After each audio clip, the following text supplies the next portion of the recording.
themselves. Because as Moses continually told me, my kids, they get picked up in a car to go to school. We have money now. They prefer easier sports. That's what he said. So when you turn to big American sports, I mean, you write that if you look at the National Football, the position of cornerback, I think it's where the pass defender, that there's not a single white player. What do you conclude from that? Well, I think It's a speed position.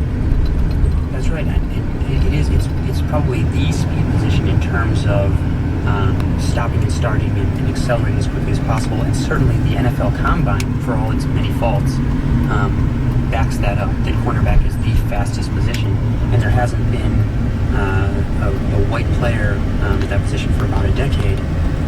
And I think that's because when you're looking for the extreme of humanity, look, I do think there's an effect of stereotyping at lower levels where coaches will see a black athlete and say, oh, well, he has to go to the speed position. But at that level,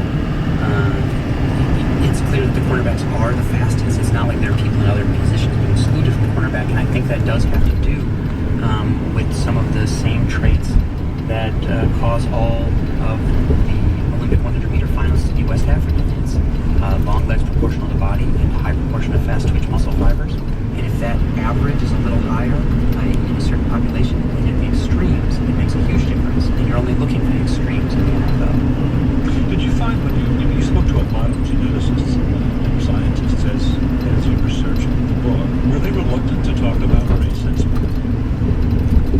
Reluctant would be an understatement. It almost scared me out of writing the book, to be honest.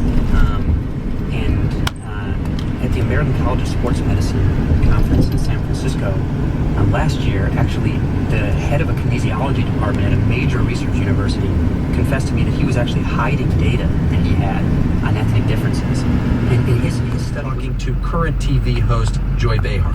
Now it's up to the voters, and I think they're going to make it abundantly clear, come September 10th, the Democratic primary, that he's not going to be the mayor. And look, part of why they're going to make that clear is because he has a pattern of reckless behavior and a real challenge with the truth. And they need a mayor, New Yorkers need a mayor who's responsible for the truth. Now, is Christine Quinn gaining popularity among the voters post-leader? Well, she did pick up some points, but the percentage gain was really notably pitched to another candidate, Bill de Blasio. Christine Quinn maybe stopped a rather alarming decline from her point of view, because Anthony Weiner came into the race and basically passed her in the polls, but she didn't pick up the 10 points that he suddenly dropped. She picked up a couple of points. Bill de Blasio, this other candidate, picked up a number of points, and so she certainly benefits, but this is by no means a done deal. And Michael Bloomberg, the current mayor, who's been mayor now since 2002, is not endorsing anybody yet. Who is most likely to get his endorsement, and is he likely to give it? That's an interesting question. He has said, the mayor has said that he already knows who he's going to support, but he's not going to tell us just yet. There are some polls that show that in the Democratic primary, which is the race that really counts here, that an endorsement by Mayor Bloomberg will turn off half and maybe slightly more than half of Democratic primary voters. So, if Mayor Bloomberg wanted to support Christine Quinn or anybody else, it's very possible that the best way to do that would be to not give them an open endorsement, but to maybe pull some strings or suggest, indirectly or informally to certain groups that he would be okay with her as mayor. Harold Lewis, if this Anthony Weiner scandal were not going on, what would the top issues be? Thank you both so much for joining us once again. Always a pleasure. So you were both with us on the program when we originally talked about these NSA data mining operations that have come to light, very controversial. Now, a number of political leaders ran the Sunday show, a talk show group, saying that these privacy closings prove that these NSA security programs actually work. So, Corey, what do you think? I think that's exactly right. Based on, it's interesting when these folks go on the air, they have to try to talk about the issues without revealing too much information, but reassuring the American people that we're moving in the right direction. And based on what we've been told, there was a significant amount of chatter and intelligence that's been gathered over the past several weeks and months that indicate that something imminent and serious was about to occur at one of our facilities.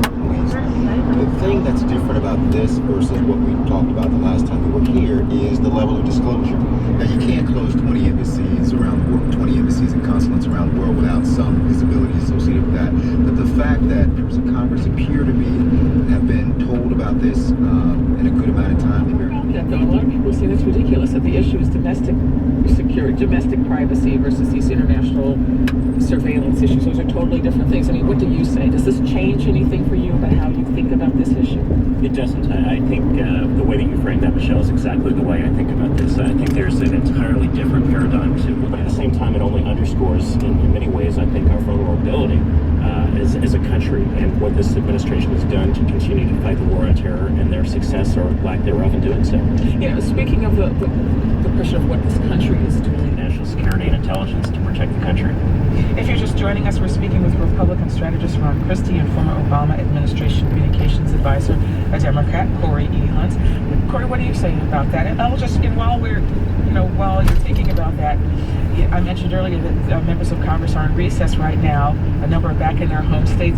Some people, like Alan West, former member of Congress, some people consider him a gadfly. But his argument is it's ridiculous for Congress to be on recess when they have not managed to attract